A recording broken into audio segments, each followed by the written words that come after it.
जय हिंद दोस्तों, कैसे हो आप सब लोग। आशा करता हूँ सभी ठीक होंगे, मस्त होंगे। हेलो गाइस, अर्धसैनिक बलों में सरकार ने 10% आरक्षण देके जो अग्निपथ योजना है उसको शांत करने की कोशिश की है। वैसे माहौल शांत होता भी नज़र आ रहा है, क्योंकि जो पहले शोर शराबा था वैसा शोर शराबा अभी नहीं है। 10% आरक्षण के बाद जो शांति देखने को मिल रही है, इस हिसाब से तो सरकार की ये चाल कामयाब होती दिख रही है गाइज। अग्निपथ योजना को लेकर कभी एक साथ इतना शोर होता है कि हर तरफ उसी की गूंज सुनाई देती है, तो कभी इसका शोर एकदम से शांत हो जाता है। और इस बार अग्निपथ योजना को लेकर ठंडा पड़ते इस माहौल को अर्धसैनिक बलों में 10% आरक्षण देने की घोषणा से जोड़कर देखा जा रहा है। यानी जिस दिन सरकार के कहने पर अर्धसैनिक बलों के डीजी ने अपना अपना अलग अलग वीडियो जारी किया था और बताया कि अर्धसैनिक बलों में पूर्व अग्निवीरों को 10% आरक्षण देने की तैयारी कर ली है, उसी दिन से अग्निपथ योजना के विरोध में उठ रही आवाज़, ये शोर मानो धीमा पड़ता नजर आ रहा है। वही इसको लेकर कुछ लोगों का ये भी कहना है कि काफ़ी समय से अग्निपथ योजना का ये मुद्दा सिर्फ विपक्षी नेताओं ने ही उठाया हुआ है, जिसे कहीं ना कहीं ऊपर तक ये मैसेज ज़रूर जा रहा है कि सिर्फ विपक्ष अग्निपथ योजना को मुद्दा बना रहा है, जबकि जिन युवाओं के लिए इस योजना को लागू किया गया है उन युवाओं को इससे कोई परेशानी नहीं है। और इसीलिए युवाओं की ओर से किसी तरह का विरोध इस अग्निपथ योजना को लेकर अब देखने को नहीं मिल रहा है, बल्कि हर साल बड़ी संख्या में युवा युवा अग्निपथ योजना के तहत भर्तियों में शामिल होकर अग्निवीर बन रहे हैं। वो इस योजना को पसंद कर रहे हैं। अब अगर इसी पॉइंट ऑफ व्यू से देखा जाए तो देखिए दोस्तों, कई हद तक ये बात भी सही होती दिख रही है, क्योंकि जिन युवाओं के लिए इस योजना को लागू किया गया है, जब उन्हें इस योजना से कोई परेशानी नहीं है, वो युवा कंटिन्यू इस योजना के तहत भर्तियों में शामिल होकर अग्निवीर बन रहे हैं। और युवाओं की ओर से अब किसी तरह का कोई विरोध इस अग्निपथ योजना को लेकर देखने को नहीं मिल रहा है।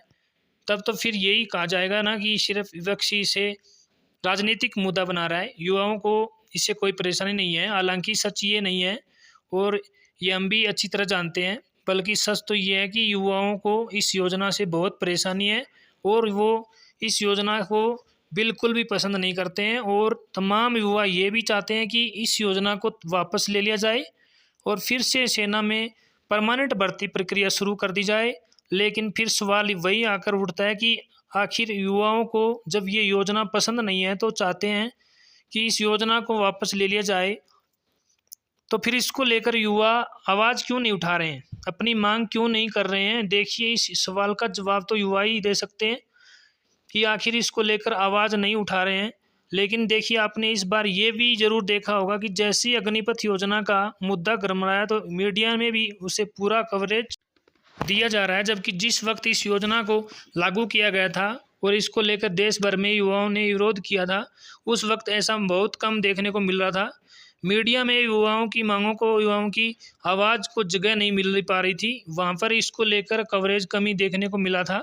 लेकिन इस बार मीडिया अग्निपथ योजना को लेकर सरकार से सवाल भी कर रही है और अग्निपथ पर पूरा कवरेज भी कर रही है। लेकिन देखिए, यहाँ पर देखने वाली बात ये होगी कि फिलहाल जिस तरह से अग्निपथ योजना का ये मुद्दा धीरे धीरे शांत होता जा रहा है, क्या ये पूरी तरह शांत हो जाएगा या फिर इसको लेकर फिर एक बार शोर तेज होगा। खैर देखिए, ये तो वक्त ही बताएगा। लेकिन इतना ज़रूर है कि जैसे जैसे अग्निपथ का ये शोर धीमा पड़ता जाएगा, सरकार को इससे कहीं हद तक, बहुत हद तक राहत मिलती जाएगी, क्योंकि सरकार यही तो चाहती है कि इस मुद्दे पर कोई आवाज़ ना उठाए, कोई इस मुद्दे पर बात ना करे। सरकार यही तो ये चाह रही है। और देखिए, वैसे सरकार ने इसको लेकर अर्धसैनिक बलों में आरक्षण देने की जो चाल चली है, वो चाल भी कहीं हद तक सही साबित होती नज़र आ रही है। सरकार की ये चाल भी काम कर रही है। सरकार ने ये 10% आरक्षण वाला डिसीजन तो ले लिया, बट अग्निवीर योजना के तहत जो भेदभाव सेना के जवानों के साथ हो रहा है उसका क्या, उसके बारे में सरकार ने क्यों नहीं सोचा कि अग्निवीर को एक साल में 30 दिन की छुट्टी तथा परमानेंट सैनिक को एक साल में 90 दिन की छुट्टियां मिल रही है। अग्निवीर को शहीद को दर्जा नहीं मिलेगा, परमानेंट सैनिक को दर्जा मिलेगा शहीद का। ये अग्निपथ योजना में जो भेदभाव हो रहा है, इस पर सरकार ज़रूर ध्यान दे। यही युवाओं की मांग है, यही देश के जवानों की मांग है, यही सेना के जवानों की मांग है। दोस्तों देखने वाली बात अब यही है कि आखिर अग्निपथ योजना को लेकर अंत में क्या होता है। क्या इस योजना को वापस लिया भी जाएगा या फिर ये योजना विवादों में फंस के ऐसे ही रह जाएगी। आपको अग्निपथ योजना कहाँ तक सही लगती है कमेंट बॉक्स में ज़रूर बताएं। वीडियो पसंद आए तो शेयर और लाइक ज़रूर करें। जय हिंद, जय भारत।